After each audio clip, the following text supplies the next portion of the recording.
기도합니다. 고맙고 감사하신 하나님, 주의 음성을 들려주옵소서. 하나님의 살아계시고 운동력이 있어 역사하는 말씀이 우리의 심령을 찔러 쪼개어 아버지의 뜻 앞으로 가까이 나아가도록 주여 이 시간 오직 하나님의 말씀만이 우리의 심령을 적셔 주시옵소서.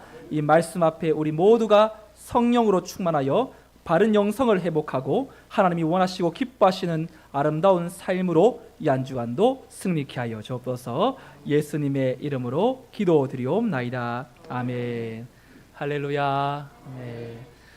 오늘 맥주 감사 주일 나라가 임하시오며 라는 제목으로 하나님 말씀을 나누도록 하겠습니다. 여러분, 저희 어머니가 사역자셨기 때문에 저는 사택에서 많이 자랐고 교회가 참 익숙하고 주일학교라는 좋은 추억이 생각해보면 많이 있습니다.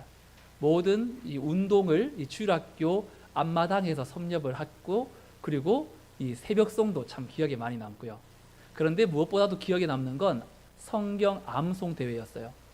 노예별로 암송 대회가 있으면 몇 개월씩 전도사님, 목사님들이 이 스파르타식 훈련을 시킵니다. 그러면 학교 끝나고 교회 오면 이제 성경 암송을 이제 같이 훈련 받고 대회 나가고. 그런데 어느 날 한 전사님이 이 노예별 암송 대회가 아니라 자체 암송 대회를 시작하겠다고 하시면서 주기도문 암송 대회를 하겠다고 하셨어요.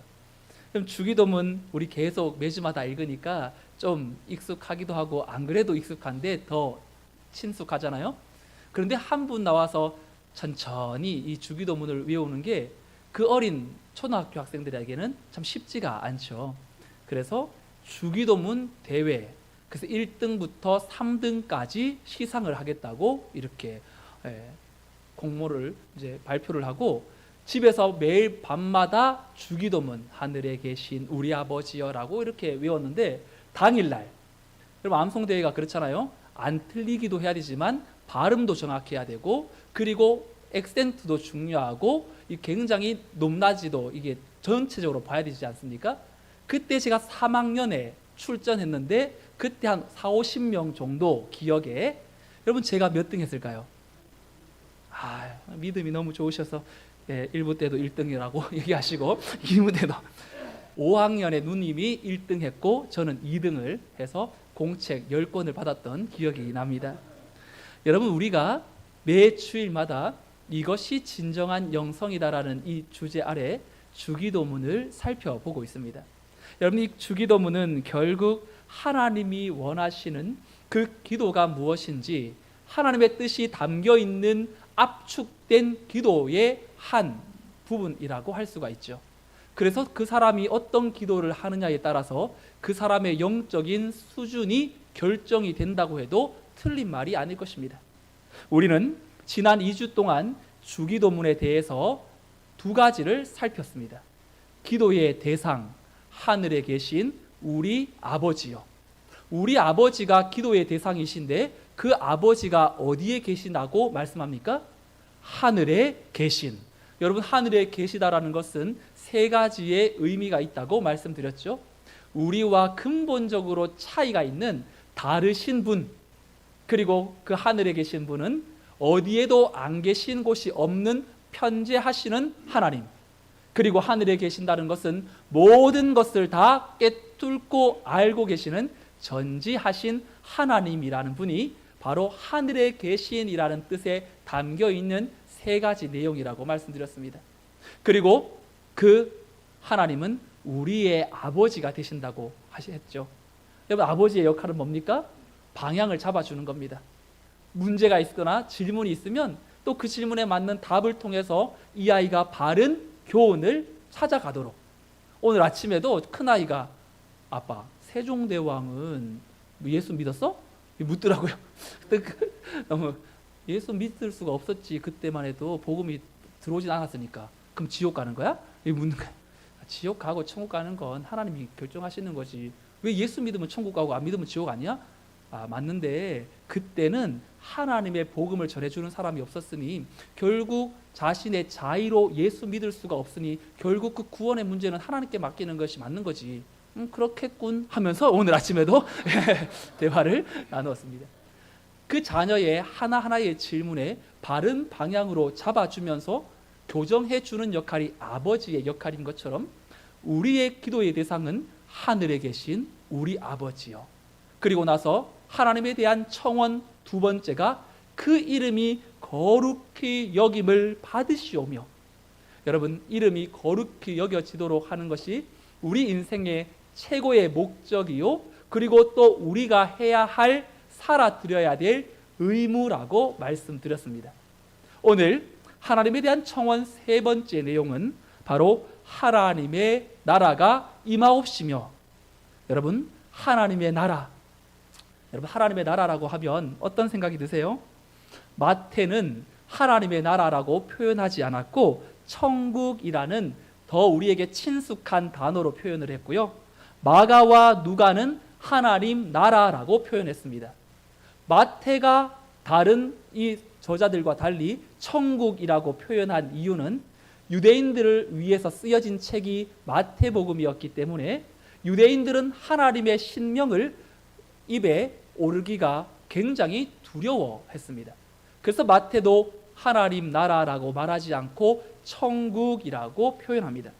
하지만 하나님 나라나 천국이나 표현상의 차이일 뿐 의미는 똑같은 말입니다. 그러면 여러분, 여기에서 하나님의 나라라고 할 때 이 나라는 무엇을 상징할까요? 우리는 대한민국이라는 나라 안에 있습니다. 이 나라라고 말하면 보통 이 지리상의 어떤 장소를 뜻하는 것처럼 들리지만 나라는 통치권을 말합니다. 어떤 통치 아래에 있느냐. 우리나라는 민주주의 또 공화국이라고 할 수 있죠. 그럼 민주주의 나라 아래 통치권은 바로 이 국민에게 있다고 헌법 1조 2항에 있죠. 흔히 국가의 3대 요소라고 말하는 이 영토와 국민과 주권을 말할 때에 여러분들은 이 세 가지 중에 무엇이 제일 중요하다고 생각하십니까? 저는 주권이 제일 중요하다고 봅니다. 왜냐하면 주권이 없는 국민과 영토는 의미가 없기 때문에 그렇습니다. 일제강점기에 1910년부터 45년 때까지 우리 일제 치하에 있었을 때를 한번 생각해 본다면 그때는 국민도 있었고 영토도 있었지만 주권이 없었습니다. 그러니 최종 결정권, 통치권이 이 국가의 의사에 이 최종적으로 결정하는 권력과 통치권을 주권이라고 하는데 그 주권이 우리나라에 있지 않고 다른 나라에 있으니 나라 잃은 그 서러움이 얼마나 컸습니까? 그러니 하나님의 나라라는 건 장소가 아니라 누가 통치하느냐, 하나님의 주권, 통치, 하나님의 통치가 이루어지는 나라를 말하는 것입니다. 그런데 여러분, 우리가 하나님 나라 천국이라고 말한다면 또 마음에 드는 한 가지의 이 한국 교회 안에 가득 채워져 있는 생각이 있죠. 천국은 내세 지향적인 것, 이 땅에 있는 것이 아니라 어느 한 공간, 우주를 넘어 우리의 육안으로는 볼 수 없지만 그때가 되면 새하늘과 새 땅이 있는 또 다른 제3의 공간으로 천국을 이해하기가 쉽다는 것입니다. 특별히 한국교회의 신앙 전통을 형성해 왔던 지대한 지주 역할을 했던 사람 중에 이 길선주 목사님이나 최건능 목사님 같은 분들은 굉장히 담대하게 복음을 선포했는데, 최건능 목사님이 일본 순사에게 십자가를 들으면서 큰 소리로 예수 천당 불신 지요, 그러니까 이 말이 놀라서 뒤져 나자빠졌다라는 그런 일화가 있어요. 여러분, 예수 천당 불신 지요, 이 전도 문구만 보면 어떤 마음이 듭니까? 천국은 죽음 이후에 누릴 수 있는 곳이란 인상이 강하게 또 나타나지 않습니까?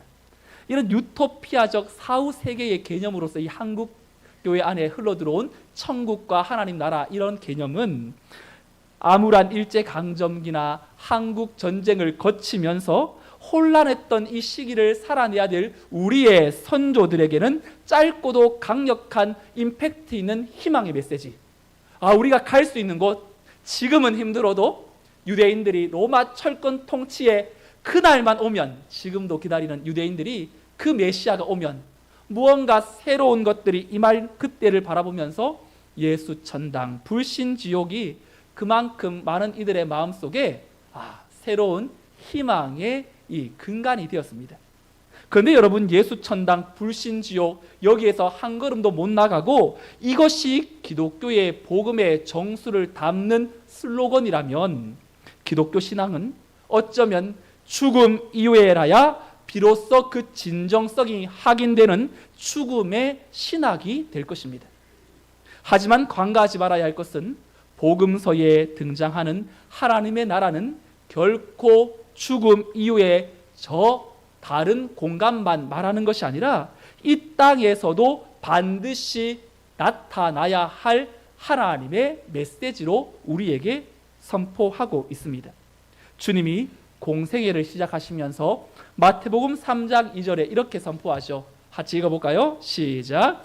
회개하라, 천국이 가까이 왔느니라 하였으니. 여러분, 회개하라. 뭘 회개합니까? 바로 하나님의 나라가 이 땅에 임할 때에 너희들의 마음에 있는 하나님의 나라를 바라보고 또 하나님의 나라를 경험할 수 있도록 너희들의 죄를 회개하라는 것이죠. 다시 말하면 하나님의 나라는 현재성이라는 실제적인 그러한 것이라는 걸 말씀하시는 겁니다. 그러면 더 구체적으로 하나님의 나라가 현재, 실제, 현재성을 띠고 있다는 건 과연 무슨 의미인가? 마태복음 12장 28절도 우리 같이 한번 읽어보겠습니다. 시작. 그러나 내가 하나님의 성령을 힘입어 귀신을 쫓아내는 것이면 하나님의 나라가 이미 너희에게 임하였느니라. 아멘. 여러분, 예수님께서 오셔서 수많은 귀신 들린 자들을 치유하여 주셨어요. 그런데 귀신을 쫓아낸다라는 것은 축기의 은사가 있다라는 걸 말하는 것이 아니라, 바로 귀신에게 지배를 받던 인생이 하나님의 통치가 시작된 것이 바로 귀신을 쫓아내는 사건 속에 담겨 있는 의미라는 것입니다. 예수님은 이 땅에 오셔서 이 마태복음 9장 35절에 보면 세 가지의 사역에 집중하셨는데, 예수께서 모든 도시와 마을에 두루 다니사 그들의 회당에서 가르치시며 천국 복음을 전파하시며 모든 병과 모든 약한 것을 고치시니라. 가르치심과 전파하심과 고치심은 결국 죄의 지배 아래 사탄의 종노릇 하는 이 세상에 하나님의 통치가 시작되었음을 알려주는 사역이라고 말할 수가 있습니다.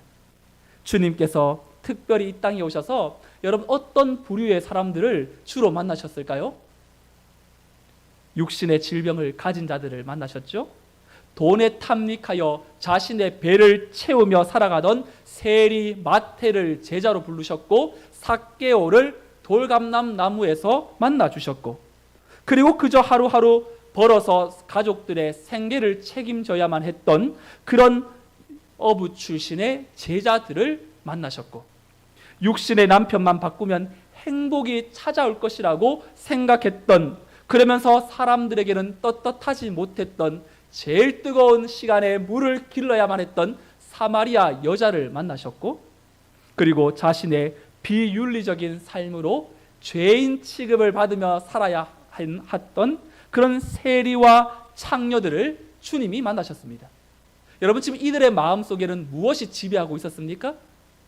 하나님의 통치를 받지 못하고 이 땅에 썩어질 것에 마음 빼앗겨 수고하고 무거운 짐을 지고 그 이 땅의 것에 통치를 받으면서 자유함이 없는 그 인생들을 향하여서 하나님은 하나님의 나라를 선포하고 복음을 들려줌으로 말미암아 이들의 인생이 180도 변하게 되었죠. 육신의 질병에 통치를 받던 이들은 새로운 몸으로 회복되어 하나님을 찬양했고, 인생의 목적을 돈과 남자, 이 땅에 썩어질 육신의 정욕만을 위하여 살아오던 인생들은 주님을 전하면서 부끄러운 삶을 청산했고, 무엇보다도 주님을 부인하면서 십자가에 달려 계셨던 주님 옆을 지키지 않았고 다 떠났던 이 제자들은 성령의 통치가 임하자 이제는 순교의 자리도 마다하지 않고 자신의 생명을 주님을 위하여 내어놓는 담대함까지 생겼던 것. 여러분, 무엇이 이것을 가능하겠습니까? 통치자가 바뀌었기 때문에, 그 인생을 잡고 있었던 그 주권자가 바뀌었기 때문에. 그래서 세상에는 두 종류의 사람만이 있습니다. 예수의 통치를 받고 변화된 사람과 여전히 하나님의 통치를 거부하며 살아가는 사람만 있을 뿐입니다. 사랑하는 성도 여러분, 여러분들에게도 한번 질문 드려볼게요. 여러분들은 지금 예수님을 믿고 변화된 삶, 하나님의 통치를 받고 계십니까? 하나님의 은혜가 임하게 되면 내 의지와 상관없이 참 우리의 생각과 행동에 큰 변화가 일어나게 됩니다. 그러면서 이렇게 쉽게 해결될 걸 왜 이렇게 끙끙 앓고 있었을까? 하나님의 통치가 임하면 너무나 큰 문제가 단순하게 정리가 되면서 마음의 평안을 얻게 하는 것, 하나님의 나라가 임하는 첫 번째 출발점. 그래서 내 마음에 지금 불안하다면, 염려가 있다면, 지금 무언가 이 땅의 고민거리로 내 인생이 가득 채워져 있다면 하나님의 통치를 받으셔야만 합니다. 하나님의 통치는 그러면 누구에게 임할까요? 하나님의 나라가 임하는 사람들의 특징, 바로 누가복음 6장 20절의 말씀인데 우리 같이 한번 읽어보겠습니다. 시작. 예수께서 눈을 들어 제자들을 보시고 이르시되 너희 것임이요. 아멘. 하나님의 나라가 누구의 것이라고요? 가난한 자, 심령이 가난한 자의 것입니다.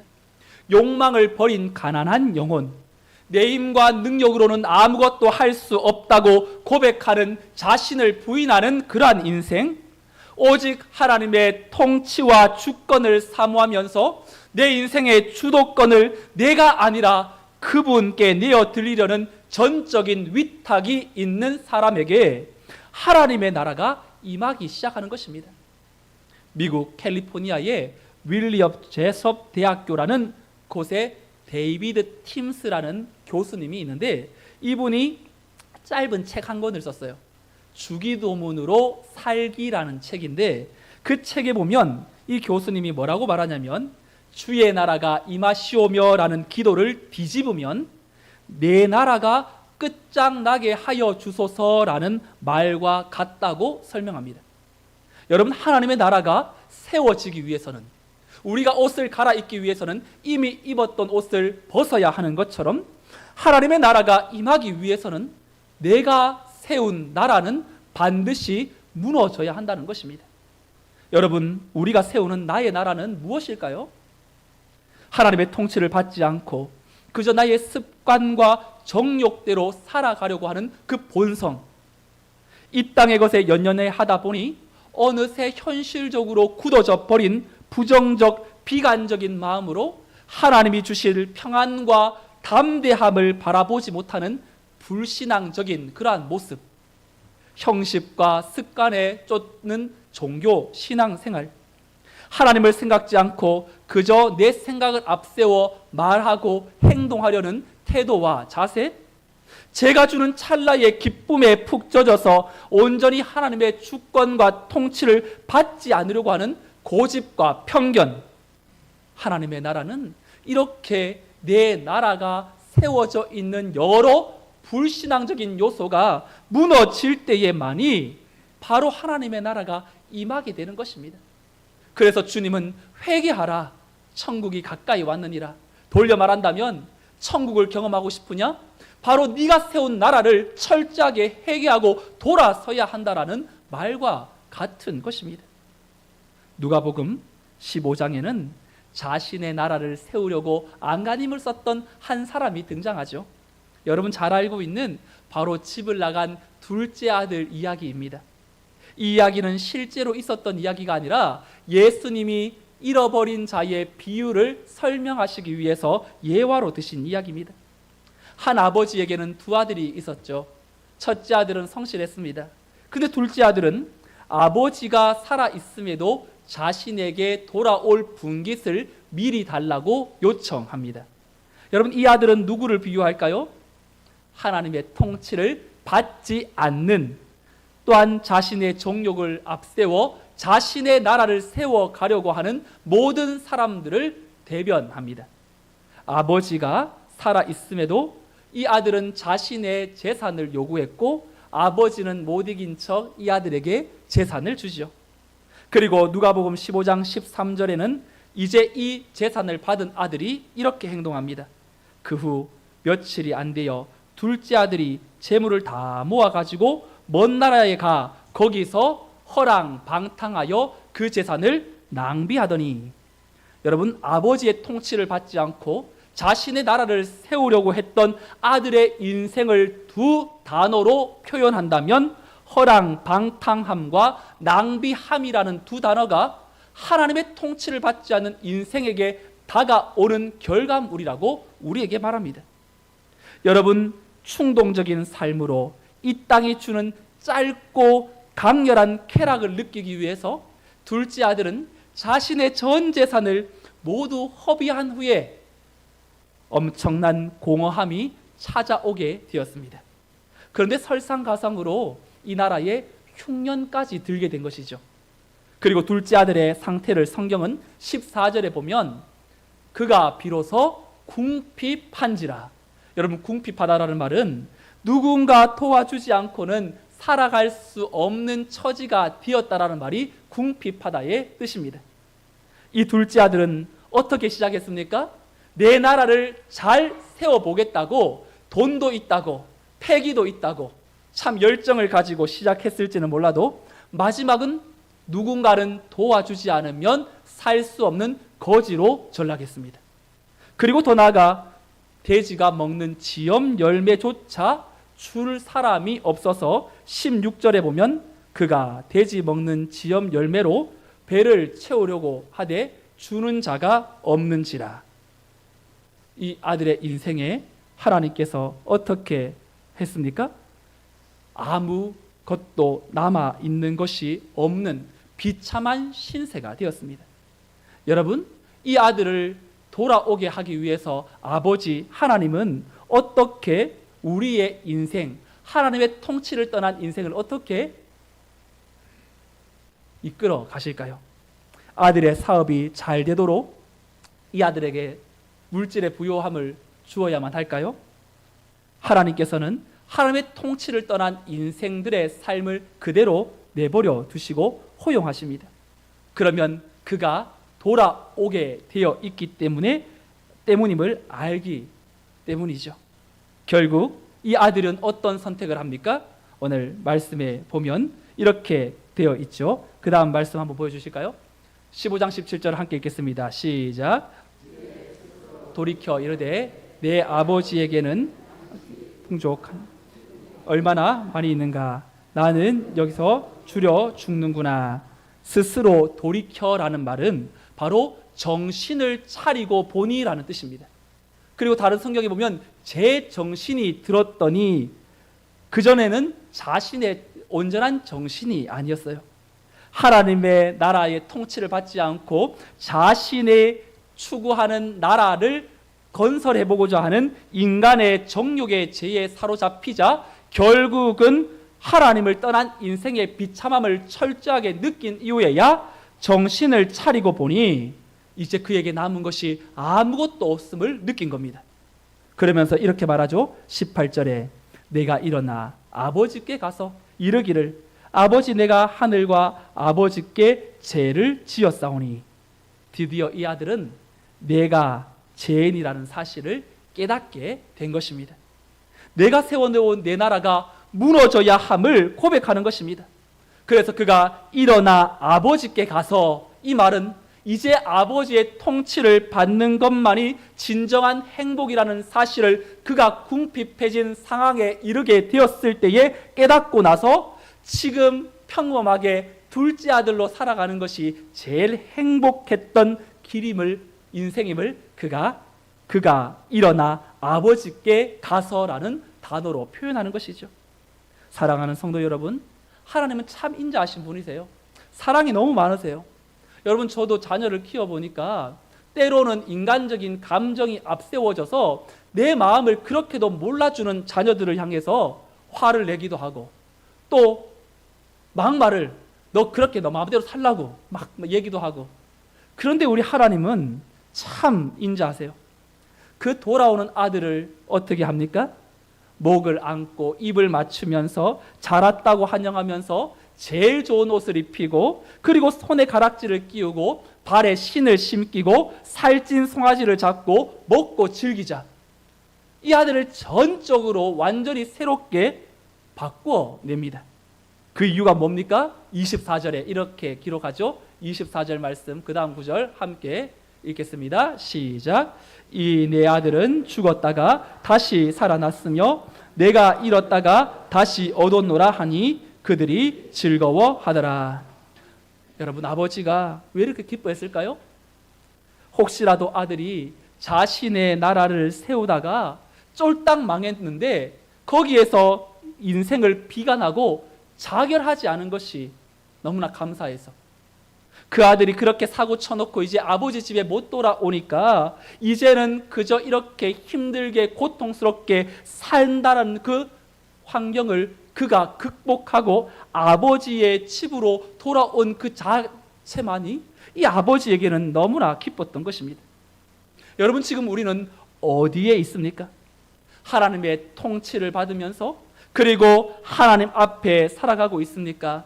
아니면 여전히 내가 세운 내 나라에 만족하면서 또 적당히 신앙생활하면서 하나님을 떠나지 않았으니 할 일 다 했다고 생각하면서 여전히 둘째 아들의 모습처럼 살고 있는 것은 없는지 우리 한번 돌아보아야죠.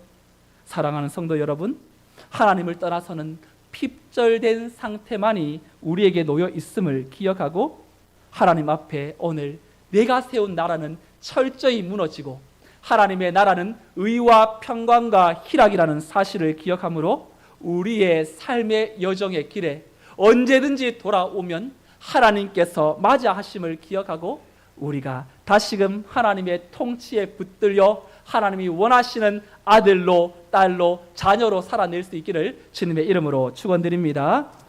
마지막으로 하나님의 나라가 임하게 해달라는 그 기도는 우리의 나라가 무너져야 함과 동시에 바로 하나님의 나라의 왕국 건설자가 되어 달라는, 그런 되도록 하라는 그러한 기도와도 같습니다. 고든 맥도날드라는 사람이 쓴 책을 보면 교회에는 세 종류의 사람이 있다고 말합니다. 구도자, 그리고 추종자, 왕국 건설자. 구도자는 아직 하나님을 만나지 못한 그런 사람입니다.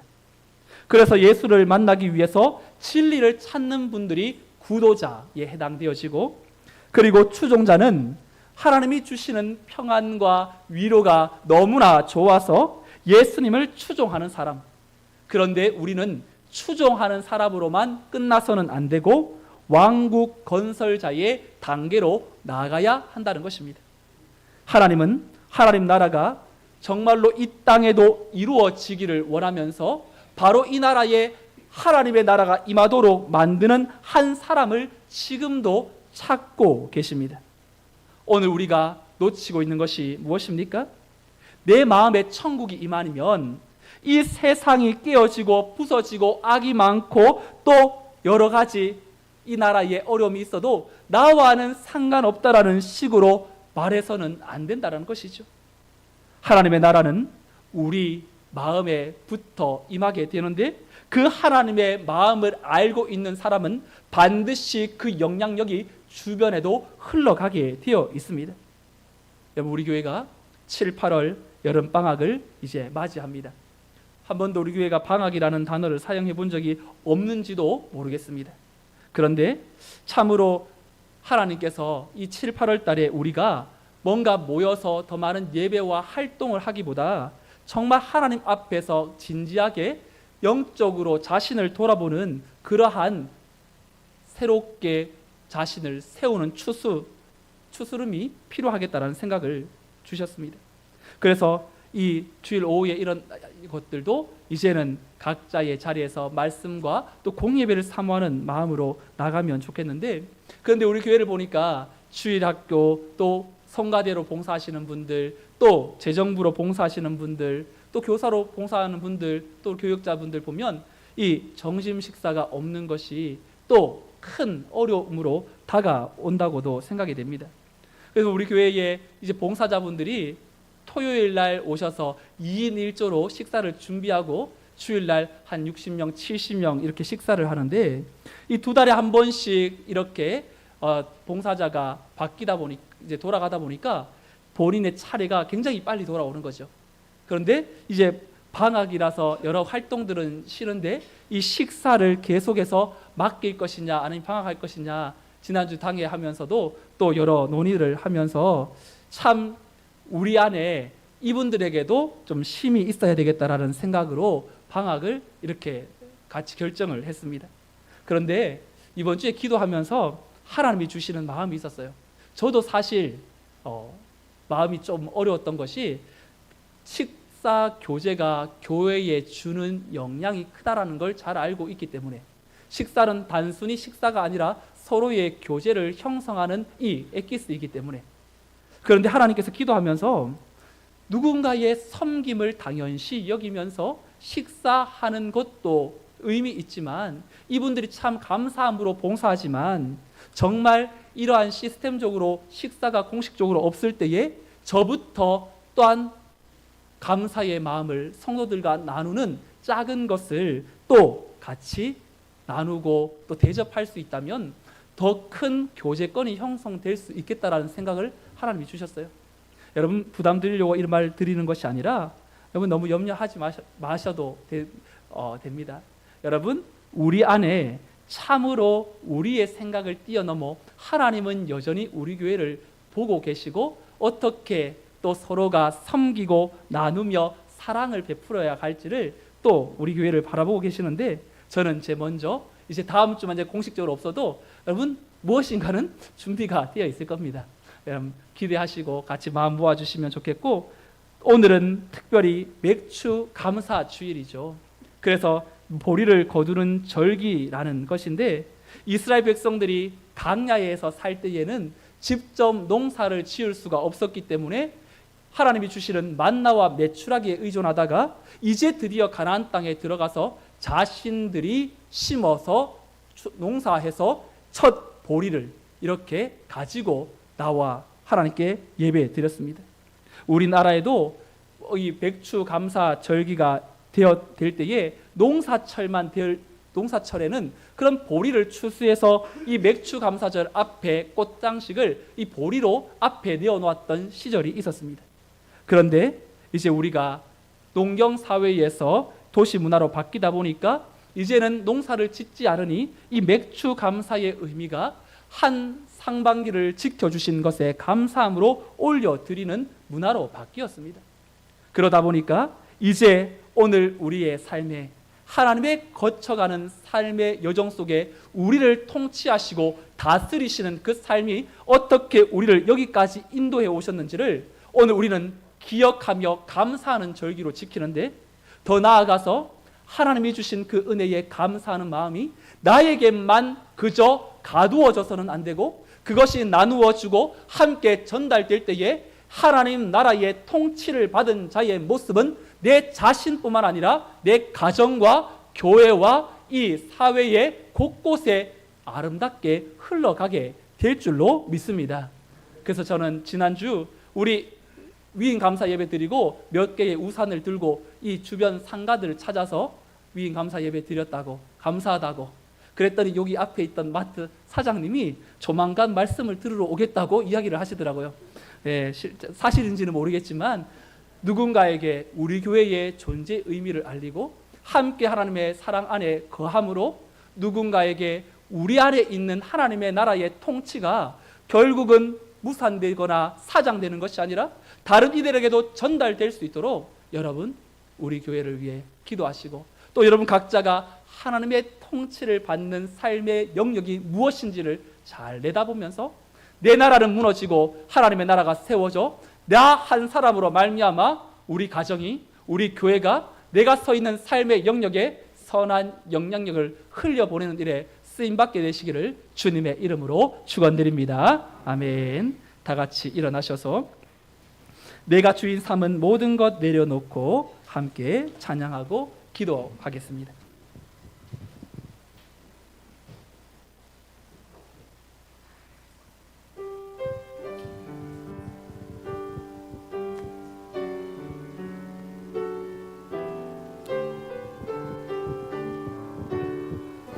내가 주인 삼은 모든 것 내려놓고 내 주 대신 주 앞에 나가 내가 사랑했던 모든 것 내려놓고 주님만 사랑해. 내가 주인 삼은 모든 걸 내려놓고 내 주 대신 주 앞에 나가 내가 사랑했던 모든 것 내려놓고 주님만 사랑해. 주 사랑 거친 풍랑에도 깊은 바다처럼 나를 잠잠케 해. 주 사랑 내 영혼의 반석 그 사랑의 예설이. 주 사랑 거친 풍랑에도 깊은 바다처럼 나를 잠잠케 해. 주 사랑 내 영혼의 반석 그 사랑 위에 서리. 이 시간 함께 기도하겠습니다. 하나님, 먼저 내 안에 하나님의 통치가 회복되게 하여 주옵소서. 내가 주인 되어 살려고 했던 내 모습을 회개하고 나의 고집과 집착으로 얼룩진 나의 나라는 무너지게 해주시도록 오직 예수님의 왕되심을 온전히 인정하고 나를 다스려 주사 내 아래 하나님의 나라가 이루어지게 하여 달라고, 하나님의 통치를 받고 변화되는 내 삶의 작은 섬김과 사랑이 우리 가정과 이웃과 교회와 내가 속한 영역 속에 펼쳐져 가므로 하나님의 나라를 경험하는 통로로 쓰임받게 해달라고 오늘 들은 말씀 생각하며 주님의 이름 간절히 부르짖고 함께 기도하겠습니다. 주여, 하나님 아버지, 우리의 삶을 통하여 역사하시고 하나님의 영광의 그 손에 우리를 올려드립니다. 하나님의 나라가 세워지는 것, 바로 내 나라가 무너질 때에 가능한 줄로 믿습니다. 하나님 아버지, 우리의 인생의 여정을 통하여 예비하신 아버지의 그 사랑, 얼마나 수고하고 무거운 짐진 자들을 향하여 하나님의 통치와 그 놀라운 능력의 손에 하나님 들어와 있으라고 말씀하시는지 우리의 마음 가운데에 하나님의 영광의 손에 온전히 붙들림 받기를 원합니다. 주의 놀라운 능력의 손에 온전히 나아가기를 원합니다. 믿음의 진만을 바라볼 수 있기를 원합니다. 우리가 세웠던 그 인생의 모든 내 나라는 철저하게 무너짐으로 말미암아 아버지의 그 뜻 앞에 아버지 그 놀라운 능력의 손에 붙들려 믿음으로 나아가게 하여 주시고 놀라운 그 능력 앞에 설 수 있도록 도와주시며 예비하신 하나님의 그 사랑을, 그 은혜와 그 능력을 맛보게 하여 주시기를 원합니다.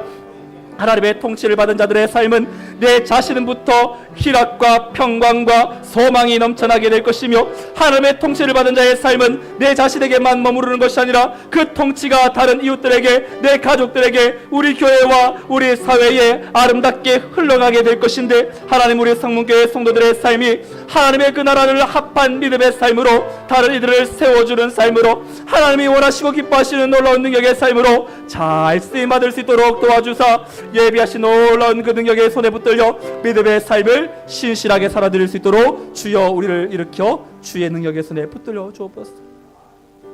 살아계신 하나님 아버지, 하나님의 나라가 우리에게 임하여 하나님의 통치를 받게 하시니 감사합니다. 죄와 허물로 죽었던 우리의 인생이었습니다.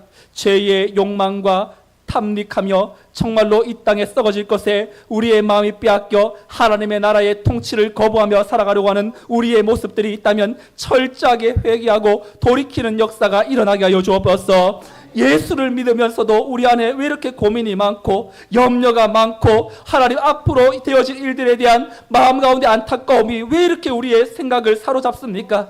하나님을 믿는 인생들은 하나님의 놀라운 그 신비의 방법으로 하나님의 통치가 우리 안에 이루어져 이미 마음에 천국이 임하는 것을 하나님이 느끼게 하실 텐데 그 천국을 온전히 경험하는 성도들의 삶이 되게 하여 주시옵소서.